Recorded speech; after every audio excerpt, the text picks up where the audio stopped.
Well, it's my pleasure right now to be joined by a guy who had the Superdome rocking on many occasions and maybe still will in the future. Mark Ingram, almost 8,000 yards rushing in his career. Mark, thanks so much for joining me today. Hey, man, I appreciate you having me on. Thank you. We're going to talk about Microban 24 that you formed a partnership with and continue. But let me get your reaction. Sean Payton, kind of shocking a lot of people by retiring. What was your reaction to that? I think we were all shocked, but it's not too often that in this league you get to, go out on your own terms. So just Sean being my guy for 8.5 seasons, being my coach, being someone who I respect and admire a lot. I'm just happy for him. He's put in a lot of work, a lot of time, and he has a wife, he has kids, he has a whole life. You know what I mean? So whatever he thinks is best for him in his life, I'm happy for him. I'm excited for him. And I know whatever the next chapter holds, I know that he has a plan and he has a strategy that he's gonna, kind of stay the course. I don't know what it is. I don't think any of us know what it is, but I'm excited for him. I'm happy for him, and hope the rest of this next chapter of his life is full of blessings and health. And we'll be supporting him, and we got his back, man. I love Sean. You know that the NFL is a cutthroat business. It's business, period. And certainly, he was a no-nonsense guy. But in his latter years with the Saints, like you tweeted a photo of him dancing in the locker room, he really became one of the guys, after those victories you guys had. Yeah, man. He always was a no-nonsense guy. He always was a guy who took huge pride in preparation and execution and being determined to win and having a winning culture and the process that it takes to win. So he's always been that. But at the same time, when you get victories and when it's time to he has a great job of just being able to turn that on, turn that off, being one of the guys joking around, but also being serious. You know what I mean? So we always appreciated him, especially in those locker rooms, post-game victories. We'd be in there dancing, turning up with the music, and just having a good time, man. It's hard to get those victories in the league. So when you get those victories, man, you got to enjoy them together. Those are the moments you enjoy, and those are the moments that you would cherish, when you're done playing this game, is those locker room moments, is after victories, after big wins, and just seeing each other, having fun with each other, and just celebrating the hard work it takes to get a victory. So Sean, I think, just did a great job of that, being able to, both sides of it, you know what I mean, get us focused, get us ready to play, but also having the guys be themselves, having those guys be a little loose and have fun with each other. So he was a great kind of combination of a coach who wanted, strict process, execution, win, but also fun, jokes, energy. He was the great, perfect combination of both of that. Yeah, he drafted you in 2011, and you had some in 2011. I want to talk to you about that team real quick, but you guys kind of dipped along the way, and when you kind of came into your own in 2017 was kind of when the Saints once again, 4 straight division titles. That's what it started, and you had your best career, or your 1,100 yards rushing that year, 416 yards receiving. You really became a true star that year. Man, it just takes time sometimes, man. Early in my year, I had a certain role.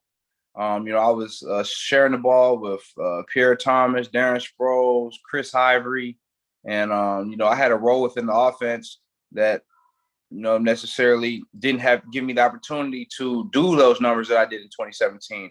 Also, couple that with some injuries. It was just kind of like some growing pains early on in my career. And I think in 2017, I had an opportunity I still was sharing the ball in that year. You know what I mean? I think throughout my entire career, I was sharing the ball with 2 or 3 backs. And which, I have no problem with that. You know what I mean? That's kind of the system that I was in. That's kind of the offense that Sean was running. Never had an issue with that. Obviously, do I feel like I could have been, an all-pro or, NFL rushing title type of player? Yes, I feel like that. You know what I mean? But my roles within the offense, my roles within the system is something I just took pride in, something that I tried to do to the best of my ability to help our team win games. And, I kind of had some injuries kind of earlier in my career, but I think in 2014, I made my first Pro Bowl. we had some guys get hurt, and I had the opportunity to carry the load, like, for 6-7 games. And so I got my first Pro Bowl nod as an alternate in 2014. And I think I was having a great year in 2016, and I had an injury that messed my shoulder up. I missed the last 4 games. In 2017, like you said, I had a great year, man. I think it was, yeah, that was a good year, man. That was a great year. Me and Alvin both made the Pro Bowl, and you went to the playoffs. Should have won. We were close to getting to the NFC Championship, and then in 18, we close to getting to the Super Bowl. But just so many great memories over the years. So many great players, many great coaches, and man, I love New Orleans. I love the Saints, and my career has been it's been full of good things. And I'm the person I am today because of that city, because of that team, and because of many of my teammates and coaches. So I'm thankful for that. Yeah, you brought it up, so I won't feel as guilty turning the knife, as they say. But you were part of some great teams there. But the Nola no call, when you Google it, there's always a picture of you. I think you're just like, what just happened here? And we know that football can be cruel, but that's just one thing that people are never going to really say, yeah, I accept that, just because it was so blatant. Yeah. I mean, when you talk about pass interference, when you talk about hitting a defenseless player, when you talk about all those things, I mean, you can pick whatever you want, you know what I mean? And it could be any of those calls. And just for how crucial that moment was in that point of that game, you get that call and the game's basically over. You can almost take a knee and kick a field goal and no time on the clock, whatever it may have been. And other than that, I mean, we had to kick a field goal. They got time to get on the clock, time to go down the field, kick a field goal. Momentum just kind of shifted, and we never got it back.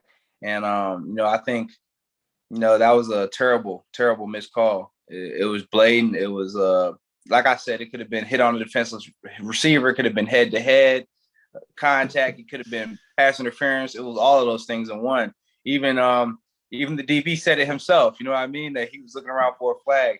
And just the fact that they missed that call, man, everybody has to be accountable, and everybody has a job to do on Sundays. And I think they dropped the ball on that particular call. But, hey, it's no need in crying over spilled milk.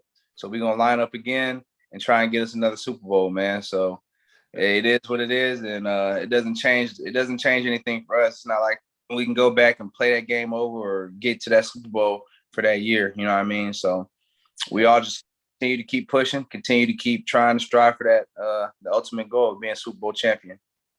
Yeah, Mark, it's safe to say that Sean Payton and Roger Goodell will not be frying fish together or doing anything like that in their futures. But what's on the horizon for you? You continue. You plan to continue to play? Yes, sir. I feel extremely motivated. I feel confident in my abilities as a football player. I feel like I can still do this at the highest level that's needed to, play this game. And my body feels good. So just making sure I'm mentally, physically, emotionally preparing myself this offseason to continue to play at a high level. That's something I'm striving to do.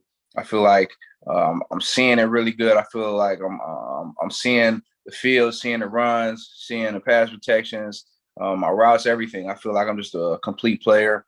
I feel like I still got a lot of great football left ahead of me. And, I'm trying to be able to prove that day in and day out to my teammates, to my coaches, and just be able to be an asset and be a playmaker and a difference maker on our team.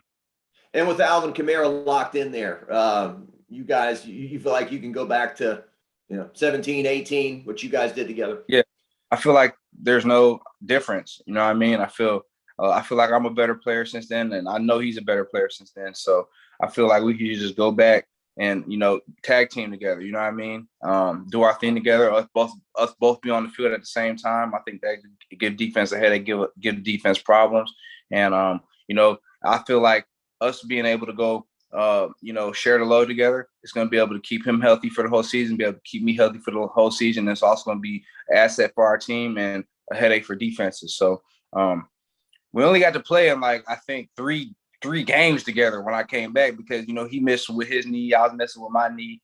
So I'm just looking forward to us both being healthy this next season and both being and us both being a headache for defenses to be able to try to stop. What number would you like to wear next year? I don't know what I'm aware, man. I don't know what I'm aware. I'm trying to see what single digits might pop up. might hop into a single digit. And Chauncey keeps telling me that he might give me 22 if he wants to switch.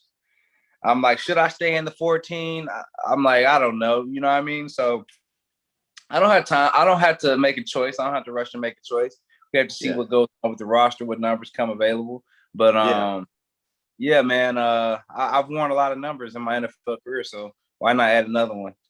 There you go. I remember when the Saints drafted Reggie Bush, he wanted to wear that 5, and the NFL said, no, can't do it. So he had 25. So it's been opened up since then. You can kind of. Yeah, you can wear singles now. So last year was the first year that you can wear single digits as a form position per se. Mark, your rookie year in 2011, when us in the local media, we start talking about greatest teams ever that didn't win at all. The 2011 team comes up, and there's guys that played on the 2009 team that said that team was actually better. Now, Sean Payton, I think, quickly dismissed it and like, hey, you are what your record is. And, one team won the Super Bowl, one didn't. But the way that team was rolling that year, yourself, Pierre Thomas, Darren Sproles, the running backs. You got Drew Brees throwing for 5,400 yards, Jimmy Graham at the height of his powers, Marcus Colston. Tell me about that team that year. I think you had a 9-game winning streak before the San Francisco game, and you would have hosted the NFC Championship game against the Giants. That was a tough week for Saints fans. Yeah, that was a crazy year, man. And me just being a rookie, just coming into the league, I come from a winning program, and just to go to the Saints and be able to experience that with so many great veterans and so many great players who I learned from. I learned how to be pros. I learned how to have a routine. I learned the process of going through an NFL week and preparing yourself for a Sunday. Marcus Colston, man, Lance Moore, like Robert Meacham, Devery Henderson, Pierre Thomas, Will Smith, rest in peace. Roman Harper. You just go down the line. It's just with so many guys that had done it at a high level for a long time who me and Cam coming in, we just got to learn from them. We were blessed to be able to learn from true professionals, Drew, so many other guys, John Vilma. Like, it was just, as a young guy, you hope to go into a situation like that where you can learn from proven veterans like that and great men like that. And great players, man. We had ballers out there, man. So we was out there doing the thing, and we was just balling, man. We was winning. We was on a roll. And out there in San Francisco, a back and forth game. And what was it, the divisional round? And man, it always sucks when you fall a little bit short, especially with a great team, you know what I mean? And but that's the game of football, man. There's nothing like this game of football, man. It's unforgiving, and if you're not ready to play on a certain day, or if you play good the whole game and you give up some plays at the end, you end up losing, you end up going home. It's not like baseball. It's not like basketball where you have a 5 to 7 series. It's one game elimination. So you have to be ready and be at your best on that game and for the whole game, or you'll be at home watching like a lot of us are doing here right now. Yeah, only one team can win. That's the unfortunate thing. One more question before we talk about Microban. You played with Drew Brees. Obviously, it's a team game. But as Sean Payton famously said, the quarterback is like an airplane pilot who either fly you to safety or into the side of a mountain. And you had Drew Brees flying you to safety all those years. What was it like just to play with him and the fact that he just raised everyone's level of play? I mean, Drew is the man. Like I said, just talking about learning how to be a true professional, striving for perfection, striving for excellence every single day, every single rep in practice. And just the way he prepared, it was just second to none. And that's why he's first ballot Hall of Fame. That's why he's legendary. And man, just to be able to learn from him, grow from him, I'm thankful for Drew, man. And he's just been a true asset to my life, both on and off the field. And I'm thankful for him. And he's doing a great job calling games and doing that right now. I feel like he's better than a lot of people doing it, man. So obviously he has a promising career in the media as well. But man, he's just tremendous. He was like an offensive coordinator on the field. He was like a coach on the field. There'd be times where Coach Payton, when he called plays, Drew would come in there and be like, all right, let's go. All right, I'll go special. Mark, when I tell you this, just bluff the DN and go to the flat, I'm going to hit you. Like, he'll just come up with stuff in his head just based off what the defense is giving him. And just to be able to have that from a Q, I think that's a security blanket for a coach and for the players. Everybody just has super confidence when he gets in the huddle. It's calm, his demeanor, and everybody has faith in him. And you want to do the best job that you could do, and you want to be where you're supposed to be for him. Because if you're where you're supposed to be and do what you're supposed to do, he'll get you the ball. He'll make the right decision. So you never wanted to let you never wanted to let Drew down ever. So I think everyone was always on point and on cue. So you be where you're at when you're supposed to be there. Because if you're there and you have the opportunity to make a play, he's going to get the ball to you. Great stuff, man. I appreciate it. And some people have asked me, could he be the coach? I'm like, I don't think so. He's real smart, but I don't think he's going to get into coaching the Saints. But tell me about Microban 24. And, certainly in the last couple of years, people have learned about being more cleanly and, avoiding germs and all those different kinds of things. I think you're doing something nice for people in New Orleans, right? Yeah. Well, I partnered with Microban 24 and their official sanitizer spray in the NFL. And basically, you spray the surface with the Microban 24, you walk away, and it cleans bacteria for 24 hours, touch after touch after touch. So unlike many others, you spray the surface, and it'll keep cleaning that surface for 24 hours, no matter who touches it, no matter what's there, sticky hands, whatever it may be. So they'll give you full protection with that. And also, they're also donating $10,000 to the 18th Ward Sports Club, which is the 17 wards in New Orleans. All together, the founder, Cruz, he's a great guy. And I'm just thankful to be able to partner with Microban 24 to give them a year's worth of supply of Microban 24, bringing that cleanliness, bringing that sanitizing spray to the sidelines in New Orleans, but also donate $10,000 to the 18th Ward Sports Club because they're doing a great job in the community with the kids. So I'm super honored to be partnered with Microban 24 and be able to help out the community in New Orleans. Awesome. Appreciate you doing that. Last thing for you, Alabama guy. Can you get Nick Saban to retire? Enough is enough, Mark, okay? I mean, I know they didn't win the national title this year, but I'm driving over to Tuscaloosa when LSU plays. Oh, this team's not that good, and they're in the national championship. I mean, when's enough for this guy? Hey, man, everyone said this was a rebuilding year for us. And here, we're in the national championship at halftime up. We had a couple injuries, did make a few plays in the second half, so Georgia got it, but I know he's not retiring now because we got to go win another natty or two. You know what I mean? We can't go out like that. You know what I mean? So we'll be right back. We'll be strong. We'll be back in the national championship again. So I'm sorry I can't do it to you yet, but maybe one it's not going to be this day.